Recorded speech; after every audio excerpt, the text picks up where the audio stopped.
sehingga kita boleh ada di tempat ini bersama-sama menyembah Tuhan. Satu ayat firman Tuhan mengawali ibadah kita di pagi hari ini dalam 1 Yohanes 5 ayat yang ke-6. 1 Yohanes 5 ayat ke-6. Inilah dia yang telah datang dengan air dan darah, yaitu Yesus Kristus, bukan saja dengan air, tetapi dengan air dan dengan darah. Dan rohlah yang memberi kesaksian, karena roh adalah kebenaran. Kita baca bersama-sama firman Tuhan sekali lagi, 2-3. Inilah dia yang telah datang dengan air dan darah, yaitu Yesus Kristus, bukan saja dengan air, tetapi dengan air dan dengan darah. Dan rohlah yang memberi kesaksian, karena roh adalah kebenaran. Puji Tuhan, kita serahkan ibadah kita yang kedua kepada Tuhan. Kita berdoa. Kami bersyukur kepadamu Tuhan pada pagi hari ini Tuhan Yesus. Engkau Bapa yang luar biasa, Engkau Allah yang dahsyat dalam hidup kami. Terima kasih buat segala kebaikan Tuhan yang Tuhan nyatakan sepanjang minggu ini Bapa. Dan saat ini kami serahkan hati kami serahkan tubuh jiwa roh kami untuk menyembah Engkau, untuk menaikkan pujian bagi Tuhan, untuk beribadah kepada Tuhan, sebagai ucapan syukur kami kepada Tuhan buat segala kebaikan-Mu dalam hidup kami. Tuhan Yesus, kami serahkan ibadah yang kedua ini Tuhan, dari awal hingga selesainya. Tuhan berkarya, Engkau mengurapi kami, Engkau menjamah setiap kami, Engkau melawat setiap kami Tuhan. Kami percaya Tuhan Yesus, saat Roh Allah hadir, kami percaya yang sakit Kau sembuhkan, yang lemah Kau kuatkan. Kami percaya setiap kami mengalami kebebasan dari Tuhan. Terima kasih Bapa, urapi umat-Mu yang datang pada pagi hari ini dengan segala hal yang kami bawa di hadapan-Mu. Kami percaya kami adalah orang-orang yang lebih daripada pemenang. Terima kasih Bapa, kami serahkan ibadah yang kedua ini dalam nama Bapa, Putra dan Roh Kudus, yakni dalam nama Tuhan Yesus Kristus. Haleluya. Amin. Hati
Tuhan,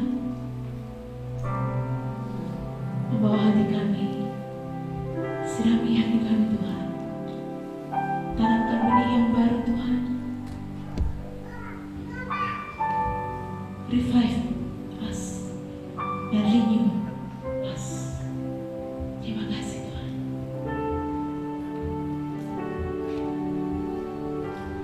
Ku hampir tatamu,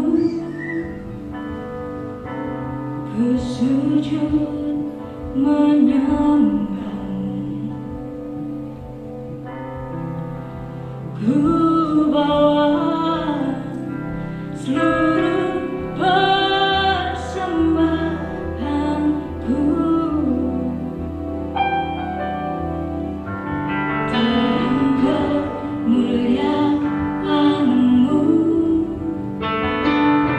memenuhi hatiku.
kesempatan buat kami beribadah. Ini adalah anugerah yang luar biasa dalam hidup kami.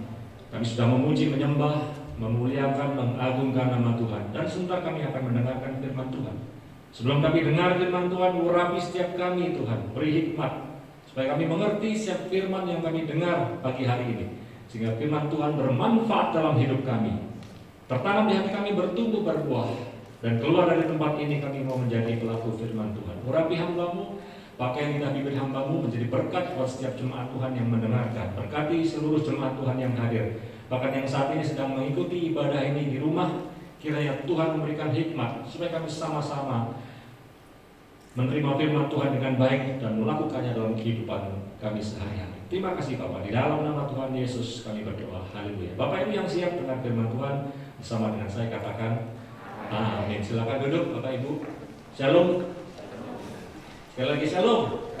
Salam GTM.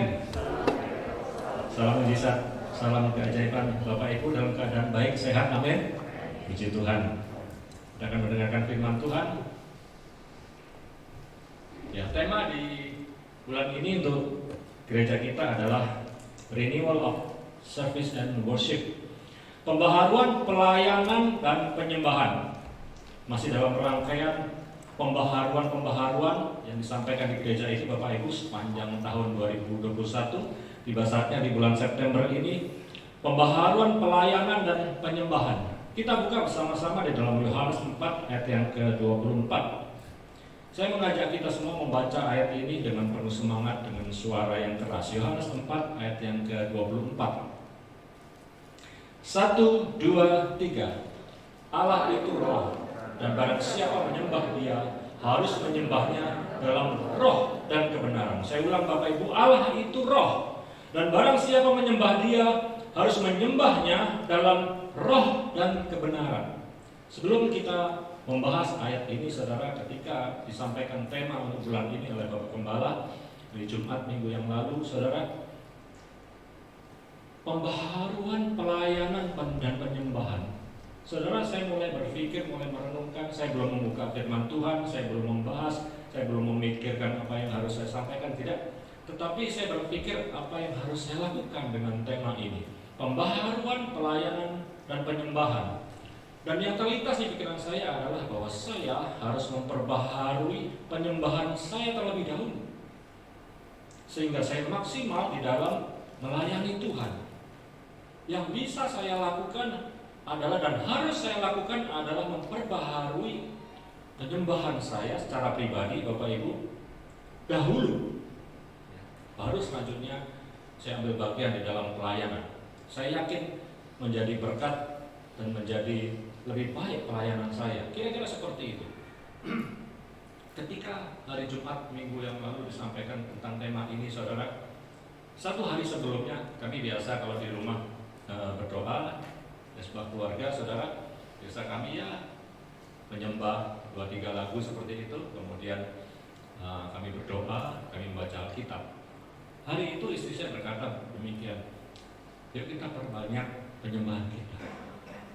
Hari ini kita tidak usah lama-lama berdoa, tidak usah lama-lama baca firman, kita menyembah terus.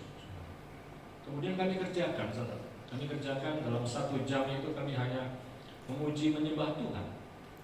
Dan besoknya dia kaget ketika disampaikan oleh Bapak Gembala bagi tema di bulan September, perbaharui penyembahan kita, saudara.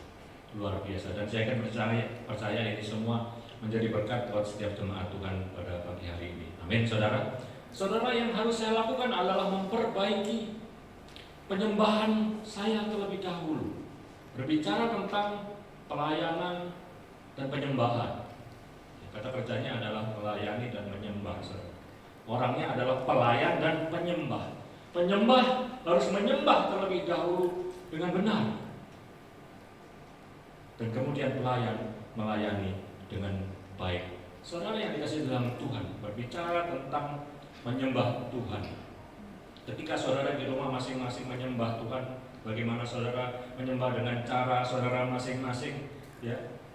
Saudara meninggikan nama Tuhan, mungkin saudara menaikkan pujian, ku tinggikan Engkau Tuhan. Saudara, saya mau bertanya kepada saudara, bagaimana caranya saudara bisa meninggikan Tuhan? Tuhan itu sudah ada di tempat yang paling tinggi. Bagaimana saudara caranya meninggikan? Hanya dengan satu cara, saudara. Saudara merendahkan diri serendah-rendahnya. Saudara sujud menyembah Tuhan, maka Tuhan ditinggikan. Saudara dalam Tuhan, pujian keluar dari mulut saudara, Tuhan Maha Tinggi dan lain sebagainya, how great is our God dan lain sebagainya, saudara. Dengan catatan posisi saudara harus rendah-rendahkan untuk memuliakan dan meninggikan nama Tuhan. Ada satu posisi penyembahan yang luar biasa ya, saudara. Dalam bahasa Ibrani disebut dengan barak, yaitu sujud, menyembah, tersungkur di hadapan Tuhan. Saya kenal dan percaya saudara sekalian bisa sujud dan menyembah dengan cara tersungkur di hadapan Tuhan, maka Tuhan ditinggikan. Inilah hamba Tuhan, inilah pelayan Tuhan, inilah saudara yang kesehatan yang dinamakan merendahkan diri di hadapan Tuhan. Saudara pelayan Tuhan dan hamba Tuhan, saya seringkali agak kikuk kalau mengatakan bahwa saya ini hamba Tuhan. Selama ini saya jarang sekali mengatakan saya ini hamba Tuhan, karena menurut saya ini sombong. Ya, ternyata saya salah, saudara. Saya berpikir bahwa ketika seseorang dikatakan hamba Tuhan itu prestisnya tinggi, dia seorang pemimpin, saudara, dan saya ini hamba Tuhan, kira-kira seperti itu. Tetapi ketika kita melihat tingkat kerohanian kekristenan saudara dan saya, saudara, ternyata hamba Tuhan ini memiliki posisi yang paling rendah. Seorang hamba lebih rendah dari pelayan Tuhan. Ketika saudara pertama kali bertobat, saudara menjadi anak Tuhan, setiap fasilitas, setiap doa saudara dijawab oleh Tuhan, dan saudara sangat senang menikmati berkat-berkat Tuhan. Minta apa dijawab, minta dijawab, minta dijawab. Kemudian tidak cukup saudara masuk di dalam pelayanan, saudara menjadi pelayan Tuhan. Saudara, pelayan haknya mulai berkurang karena dia sudah mulai melayani. Tetapi masih punya hak karena dia masih punya gaji. Saudara punya pelayan di rumah, saudara gaji, jadi gaji Pak, bukan gaji kabur. Saudara perintah dia. Pelayan Tuhan masih punya hak. Tetapi ketika saudara ada komitmen menjadi hamba Tuhan, saudara menyerahkan hidup saudara sepenuhnya ke dalam tangan Tuhan, dan saudara sudah tidak memikirkan gaji lagi, tidak memikirkan tubuh saudara lagi, kehidupan saudara lagi, sudah tidak lagi, dan menghambakan kehidupan saudara untuk menjadi hamba Tuhan. Hak saudara sudah tidak ada lagi. Tetapi jangan takut ketika saudara mengambil komitmen menjadi hamba Tuhan, karena saudara ada di posisi paling dalam, paling dekat dengan Tuhan.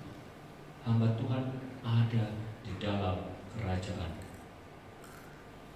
saudara, dan ketika saudara dekat dengan Tuhan, saudara paling cepat mendengarkan suara Tuhan. Ketika yang lain harus diteriakin, "Hei!" pelayan Tuhan dan lain-lain yang di luar sana, saudara di dalam, raja saudara belum berteriak, saudara sudah tahu, dan saudara sudah tahu apa maksudnya. Dan Allah saudara, raja saudara juga mengerti apa yang saudara butuhkan, saudara inginkan. Dia peduli, dia mengerti. Saudara jangan takut menjadi hamba Tuhan, amin. Tetapi harus rendah hati supaya Tuhan ditinggikan. Kembali ke firman Tuhan, saudara. Bagaimana menyembah di dalam roh dan kebenaran? Kalau saudara baca perikop dari Yohanes 4, saudara semua saya yakin tahu cerita bagaimana Tuhan Yesus harus melintasi Samaria, ya saudara. Perikopnya adalah percakapan dengan wanita Samaria, perempuan Samaria, saudara. Bagaimana dia harus melintas di Samaria dan bercakap-cakap dengan perempuan Samaria. Lebih baik kita baca ya, kita tidak usah baca semua, saudara. Saya mulai baca dari ayat yang ke-20. Saya bacakan demikian buat kita semua, ayat yang ke-20. Nenek moyang kami menyembah di atas gunung ini, tetapi kamu katakan bahwa Yerusalemlah tempat orang menyembah. Ayat 21.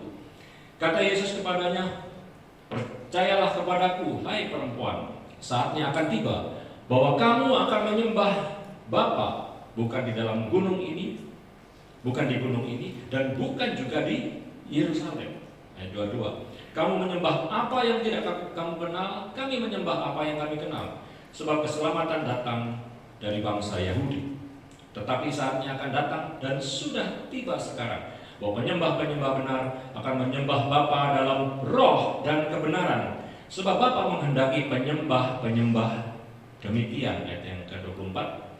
Allah itu roh, dan barang siapa menyembah Dia harus menyembahnya dalam roh dan kebenaran. Saudara, hal yang penting, yang paling utama dari sekian hal yang memisahkan antara Samaria dan Yahudi, mereka tidak bisa bersosialisasi, ya, mereka tidak bisa jadi satu, saudara. Mereka anti, ya, saudara.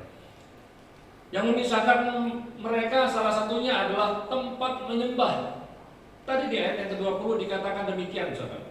Nenek moyang kami menyembah di atas gunung ini, perempuan Samaria. Tetapi kamu katakan bahwa Yerusalem lah tempat orang menyembah.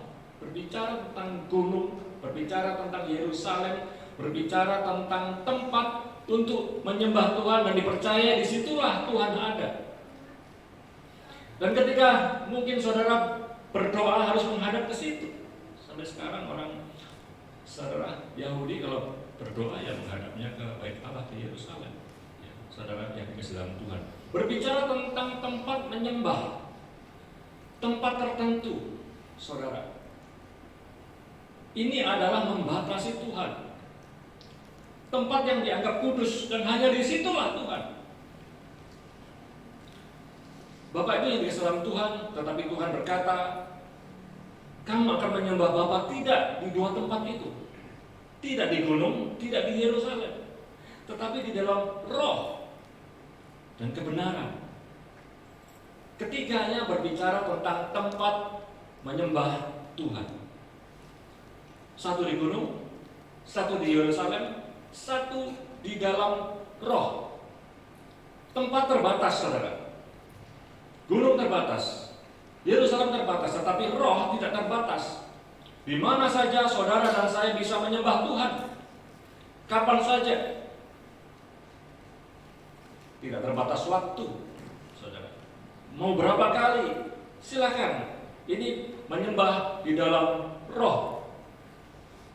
Bapak Ibu yang dikasihi dalam Tuhan, mengapa orang Kristen harus menyembah di dalam roh? Karena bait Allah memang sudah ada di dalam setiap kehidupan saudara dan saya. Bait Allah yang lalu sudah dirobohkan. Tuhan katakan robohkan itu, bangun dalam 3 hari. Melalui Tuhan Yesus Kristus, melalui roh yang saat ini sudah ada dalam setiap kehidupan saudara dan saya. 1 Korintus 6 ayat 19 berkata demikian.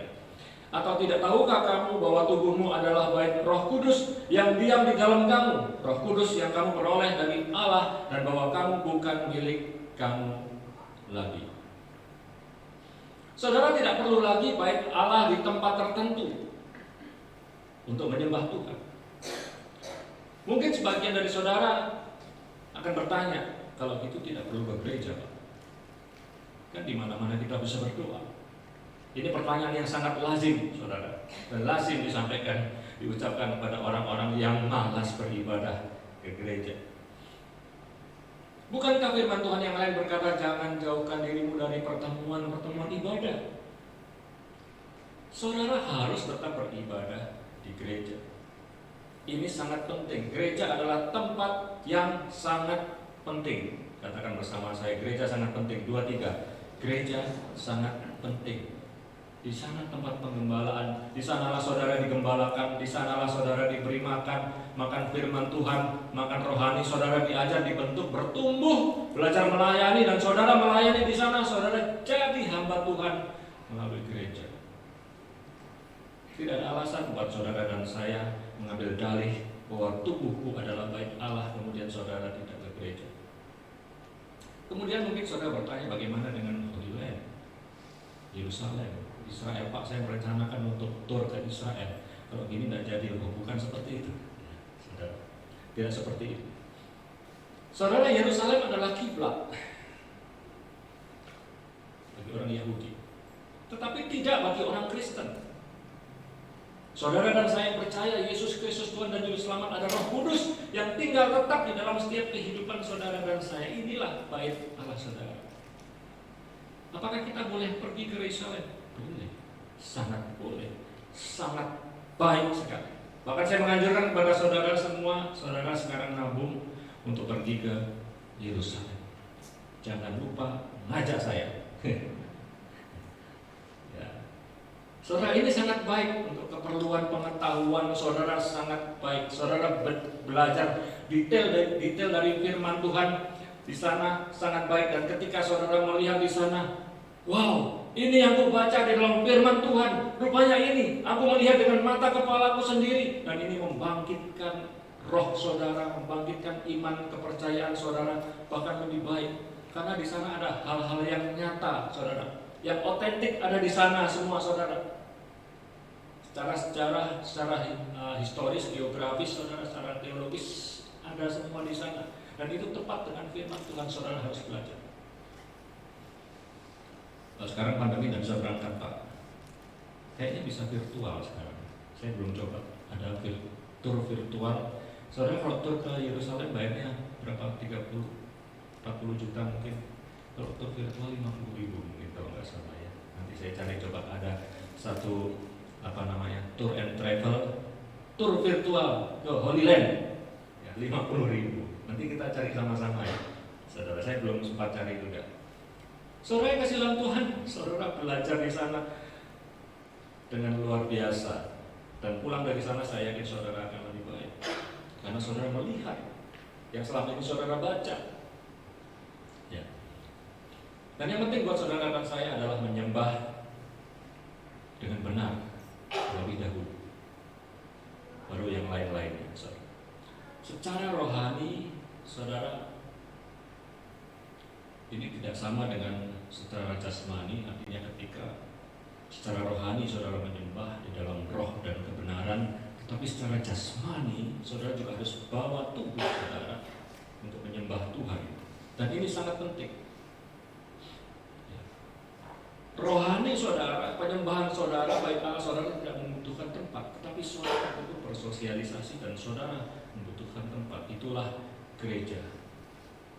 Penyembahan di dalam roh sangat berlawanan dengan penyembahan secara tubuh, secara fisik, secara duniawi. Penyembahan secara roh tidak diukur dengan tampilan saudara di luar, dengan jas saudara, dengan dasi saudara, dengan sepatu, mungkin stola saudara, dengan kalung salib saudara yang besar. Penyembahan secara rohani tidak diukur seperti itu, tapi itu semua sangat penting untuk keperluan tertentu. Penyembahan rohani saudara tidak dipengaruhi dengan gedung yang mewah, dengan AC, dengan alat musik lengkap, dengan LCD dan lain sebagainya, tetapi untuk keperluan tertentu semuanya diperlukan. Saya potong dulu sebentar dan saya lanjutkan. Kita masuk di dalam kebenaran, menyembah di dalam roh dan kebenaran. Kita sudah belajar menyembah di dalam roh. Saya sedang tidak membicarakan bahasa roh. Bahasa roh ada di dalamnya, tetapi konteks ini adalah menyembah di dalam roh, berbicara tentang tempat baik Allah, yaitu adalah setiap kehidupan kita. Kesempatan yang akan datang saya akan menyampaikan mungkin bergaul karib dengan roh, ya saudara, berbahasa roh dan lain sebagainya. Karena ini juga bagian menyembah di dalam kebenaran. Kebenaran itu adalah Allah itu sendiri, adalah Yesus sendiri, karena Dia katakan, "Akulah jalan, kebenaran dan hidup." Jadi kebenaran adalah Allah itu sendiri, kebenaran adalah firman itu sendiri, kebenaran adalah Yesus itu sendiri. Menyembah di dalam kebenaran adalah menyembah di dalam nama Tuhan Yesus Kristus. Pastikan saudara menyembah di dalam nama Tuhan Yesus Kristus.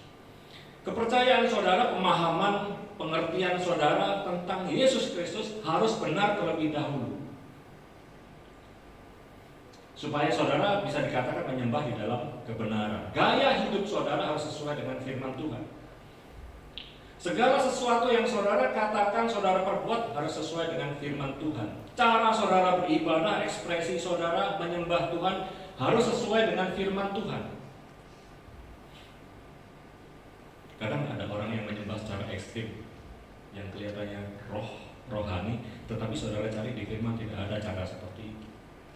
Saya tidak jelaskan. Tetapi yang penting adalah ini adalah pusatnya semua. Kalau ada di sini, saudara benar, menyembah di dalam kebenaran. Nah, saya kembali kepada cerita Yesus, apa yang dia kerjakan di Samaria itu. Ya, saudara. Mengapa dia harus melintasi Samaria? Yahudi rata-rata menyimpang, tidak melewati Samaria, tetapi dia, firman Tuhan katakan harus, berarti ada maksud tertentu. Dan Yesus sedang melanggar satu tradisi dari orang Yahudi. Mereka tidak bertegur sapa dengan Yahudi, berinteraksi dengan Yahudi, dengan Samaria. Apalagi saudara ngobrol di pinggir jalan. Satu yang diajak ngobrol adalah perempuan. Dua, perempuan yang dipandang sebelah mata karena kesehariannya tidak baik. Ketiga, pria ini seorang rabi, saudara. Yesus, saudara, dia melanggar semua, dia tabrak semua, dia ngobrol dengan perempuan Samaria. Bapak Ibu, ketika orang melihat, waduh, bukankah dia ini nanti najis? Yahudi ketemu Samaria, najis, saudara. Dan ini semua predikat-predikat yang dimiliki oleh perempuan ini semua tidak masuk di dalam hitungan dan dilanggar semua oleh Yesus. Saudara yang kesayangan Tuhan, saya katakan kepada kita semua bahwa Yesus sedang mengatur strategi, dia sedang penginjilan. Dia memakai cara seperti ini. Seringkali saudara di dalam menyampaikan kabar baik, di dalam melakukan penginjilan, saudara harus melihat situasi dan kondisi supaya saudara bisa masuk ke sana dan berbicara, menyampaikan maksud saudara. Yesus sedang penginjilan. Apa topiknya yang diangkat oleh Yesus? Membicarakan apa, saudara? Air sumur menjadi air kehidupan. Saudara, air sumur ini sangat menarik. Ketika itu, saudara, zaman sekarang tidak ada yang membicarakan air, tetapi ketika itu, saudara, air ini adalah lambang kehidupan. Orang punya sumur, ya kalau punya mungkin ya ada oase atau sungai di situ ya, itu sumber kehidupan. Tidak ada lagi, tidak ada PDAM, tidak ada yang jual air galon. Jadi ketika ada air ini adalah sumber kehidupan, saudara. Dan ini menjadi pokok bahasan yang luar biasa. Yesus ada di sana, ambil topik air, minta minum, dan lain sebagainya. Yang saya sampaikan adalah, saudara, Yesus sedang mengambil topik yang cocok ketika itu. Saudara tahu jam berapa kejadian ini? Jam 12 siang, terik matahari, panas. Paling cocok minum air sumur itu dingin, segar ya, kira-kira seperti itu. Ini cocok. Nggak mungkin Yesus membawa topik yang tidak cocok di siang hari. Apa yang cocok di siang hari? Goes mungkin ya, nggak ada sepeda waktu itu. Artinya saudara, ini topik yang pas buat Yesus dibawa, dan tertariklah wanita ini, kemudian mulai masuklah ya. Kalau kamu tidak mau haus lagi, minum lagi dan lain sebagainya. Dan perempuan ini bertanya, kamu tidak bawa timba, gimana caranya? Timba mereka tidak mungkin bergantian, tidak boleh satu menyentuh yang lain seperti sekarang. Kamu bawa hand sanitizer enggak? Bawa alkohol enggak? Harus semprot dulu dong timbanya. Karena enggak najis. Saudara yang dalam Tuhan, Yesus masuk memberitakan hal-hal yang baik dan menyentuh hati wanita. Tetapi dia menyampaikannya, Yesus menyampaikan kepada wanita ini, saudara, kepada perempuan ini dengan santun. Dia tahu bagaimana perempuan ini. Bisa saja dia tembak, saudara. Kamu begini, kamu suamimu 5 dan lain sebagainya. Tetapi tidak. Dia katakan, panggillah suamimu. Dia katakan, aku tidak punya suami. Yesus berkata, benar yang kamu katakan. Dipuji dulu, dibenar-benarkan dulu. Benar kamu tidak punya suami. Karena suaminya sekarang bukan suami. Kemudian dia mulai menyampaikan apa yang ada dalam perempuan ini dan tahu semua. Kemudian si perempuan, waduh ini rabi. Masuk saudara.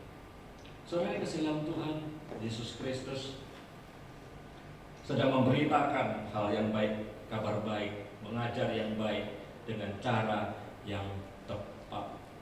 Penginjilan seringkali saudara harus dikerjakan dengan cara yang tepat seperti Yesus ini. Ada satu cerita, saudara. Cerita sederhana yang agak lucu juga, saudara. Seorang guru sekolah minggu memberikan ilustrasi kepada murid-muridnya yang kecil-kecil, ya, saudara, tentang bagaimana suasana surga. Dia katakan kepada anak-anak, tahukah di surga itu di sana banyak emas, di sana banyak berlian, saudara. Siapa yang mau emas? Namanya anak-anak kecil-kecil, biasa di sekolah juga latah, ya. Saya dulu.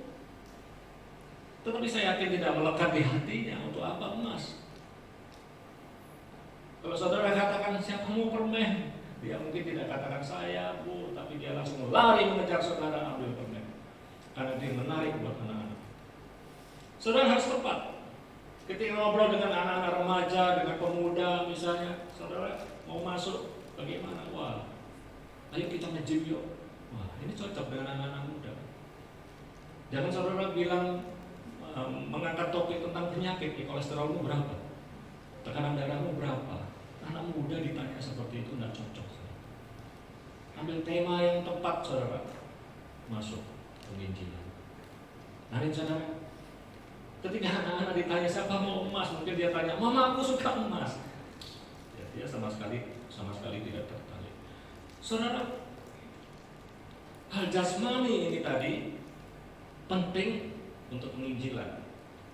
Untuk saudara memenangkan jiwa-jiwa. Tadi saya katakan yang penting adalah rohani. Jas saudara tidak penting, gedung ini tidak penting. Tetapi untuk kepentingan penginjilan ini sangat penting.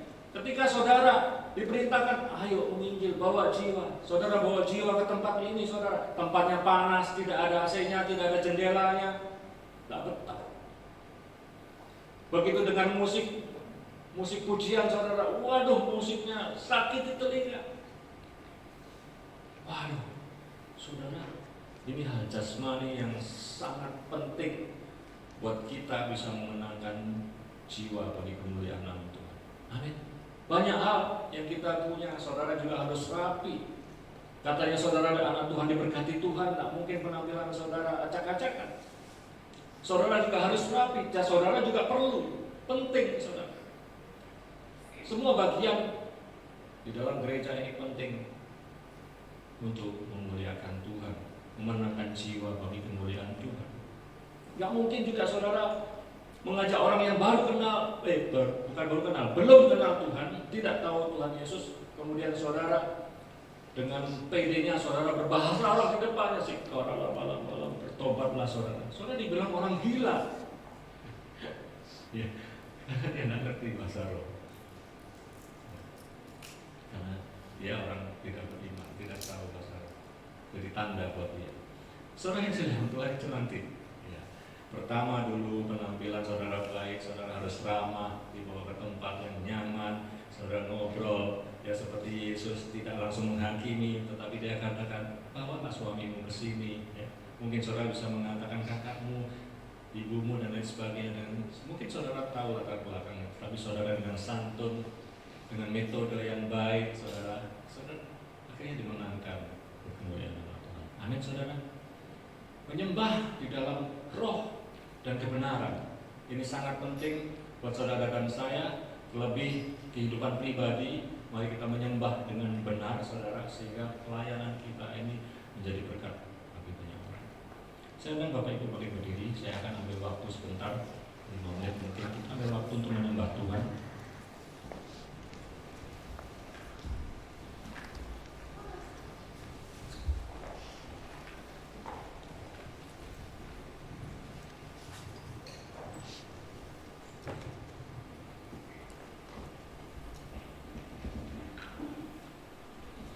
Saudara dan saya bersyukur dengan keberadaan saudara saat ini, dengan tubuh saudara saat ini, dengan berkat yang ada, saudara harus bersyukur. Hal yang sangat sederhana yang tidak dimiliki banyak orang di luar sana, saudara. Saudara bisa menyembah dengan leluasa di tempat ini. Di rumah saudara juga, saudara tidak ada yang melarang saudara menyembah dengan angkat tangan. Saudara bersyukur kalau saudara punya tangan yang bisa diangkat untuk menyembah Tuhan. Ada satu posisi menyembah dengan mengangkat tangan. Yadah, todah menyembah Tuhan. Tadi saya katakan berlutut, barak. Bersyukur kalau lutut saudara bisa dilipat. Ada orang yang tidak punya kaki, saudara. Saudara bersyukur kalau saudara bisa nyanyi, saudara memuji Tuhan. Saudara bermazmur, berbahasa roh dengan lidah saudara. Naikkan di hadapan Tuhan. Yang disebut dengan tehilah. Cikaralabala, aku memujimu, terima kasih Tuhan, ku tinggikan. Dengan lidah saudara. Banyak orang yang tidak punya kesempatan yang sama dengan saudara dan saya. Saudara bisa bermain musik di rumah, main musik. Puji Tuhan, puji Tuhan, puji Tuhan. Puji Tuhan terus dengan apapun saudara. Kembangkan bermain musik saudara untuk menyembah Tuhan. Zamar terus. Main gitar, main piano, sembah Tuhan, sembah Tuhan. Saudara juga bisa memuji, meninggikan Tuhan dengan melompat-lompat. Saudara bersyukur, syabak, halal, semua adalah posisi menyembah Tuhan. Dan saya yakin semua saudara punya, kerjakan di hadapan Tuhan. Maka berkat Tuhan akan tercurah dalam kehidupan kita. Sadarilah bahwa hidup kita adalah penyembahan. Mari kita pujikan satu pujian. Ku tahu hidupku adalah penyembahan. Hidupku adalah penyembahan. Kau ciptakanku dalam kemuliaan-Mu. Ku tahu hidupku berharga. Ku tahu hidupku berharga di mata-Mu. Segenap hidupku persembahkan. Mari kita pujikan dari awal. Pujian dan syukur. Pujian dan syukur. Mari bawa kepada Tuhan. Ku bawa padamu dengan rendah hati. Ku persembahkan. Aku sadar ya Tuhan, kalau aku ada saat ini karena anugerah.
lagu ini dengan lembut dari hati kita yang paling dalam. Ku tahu hidupku adalah penyembahan.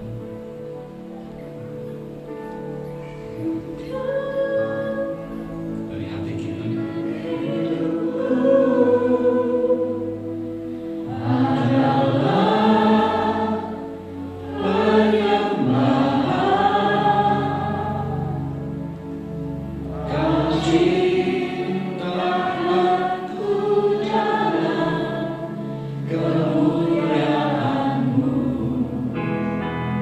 Aku tahu hidupku berharga di mata.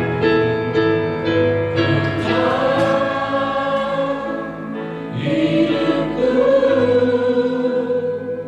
berharga di matamu. Segenap hidupku persembahkan. Segenap hidupku, segenap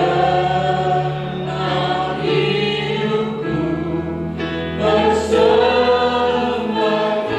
Sekali lagi katakan, segenap hidupku persembahkan. Beri tepuk tangan paling meriah yang Tuhan kita. Kami bersyukur kami sudah dengan firman Tuhan. Kiranya firman ini tertanam di hati kami, bertumbuh, berbuah, dan keluar dari tempat ini kami mau menjadi pelaku firman Tuhan. Kami mau menjadi penyembah-Mu ya Tuhan, di dalam nama Tuhan Yesus. Terima kasih Bapa, dan sebentar kami akan memberikan persembahan dari setiap berkat yang Tuhan sudah percayakan dalam hidup kami. Kami mau memberi dengan penuh sukacita. Di dalam nama Tuhan Yesus kami berdoa. Haleluya. Amin. Silakan duduk Bapak Ibu.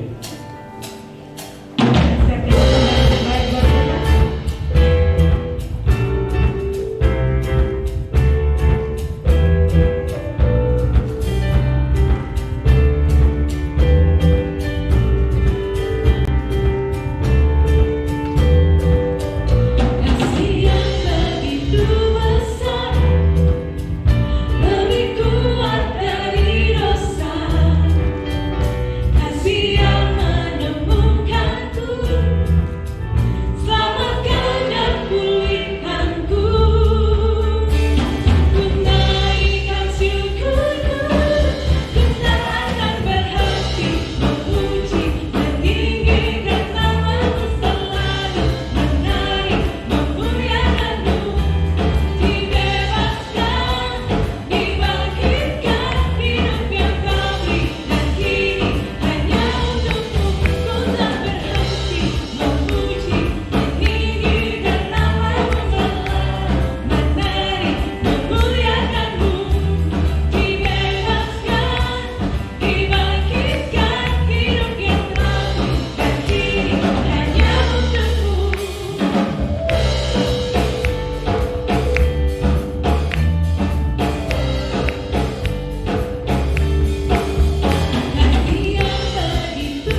menyampaikan pengumuman bahwa kita kehilangan Ketua Umum Sinode Gereja Bethesda Indonesia.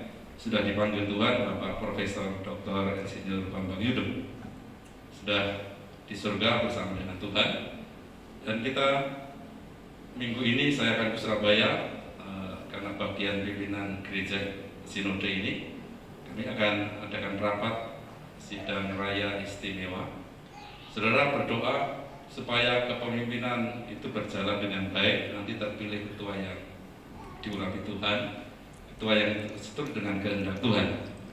Dan hari Jumat akan ada sidang raya istimewa. Semua pendeta, PDP, PDM, kemudian PDT, PDM, PDP, semua wajib ikut baik online maupun offline. Sementara kami yang pimpinan sinode harus di Surabaya. Karena ini sangat penting bagi keberlangsungan sinode kita.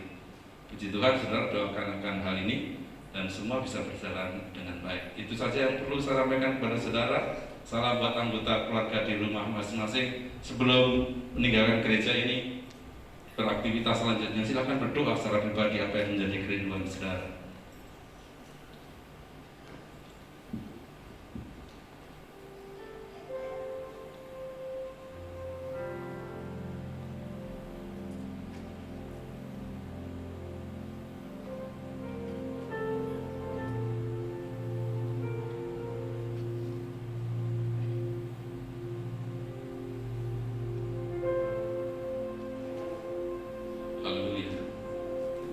Terima kasih ya Tuhan Allah Roh Kudus yang memimpin kami dalam ibadah ini. Kami bersyukur ya Tuhan buat seluruh hamba Tuhan yang sudah terlibat pelayanan. Kami juga sangat bersyukur buat seluruh umat Tuhan yang setia beribadah. Kami bisa berjumpa satu sama lain dengan penuh kasih. Kami bisa bersukacita menikmati hadirat Tuhan bersama-sama. Karena itulah yang penting. Kami bisa bersama-sama menikmati kasih ilahi. Kami bersyukur ke hadapan ya Tuhan. Kiranya ibadah kami Allah Roh Kudus sempurnakan dan menjadi berkat bagi kami semua. Haleluya. Bapak Ibu Saudara yang kasih Tuhan, angkat hati, angkat tangan ke hadapan Tuhan, tengadahkan tangan saudara di hadapan Allah. Akhir ibadah ini, terimalah kasih sukacita, damai sejahtera dari Allah Bapa, Anak, dan Roh Kudus. Demi nama Tuhan Yesus Kristus, menyertai kita mulai hari ini sampai selama-lamanya. Tuhan Yesus datang kedua kalinya, menjemput saya dan saudara menikmati kemuliaan yang kekal. Diberkati keluarga rumah tangga, diberkati usaha pekerjaanmu, diberkati kesehatanmu, dan diberkati pelayananmu. Apa yang direncanakan kau kerjakan dibuat Allah berhasil, beruntung, berkemenangan. Percaya Allah menyertai memberkati kita, melindungi kita semua. Katakan dengan penuh iman bersama-sama. Amin. Salam Tuhan Yesus berkati kita semua.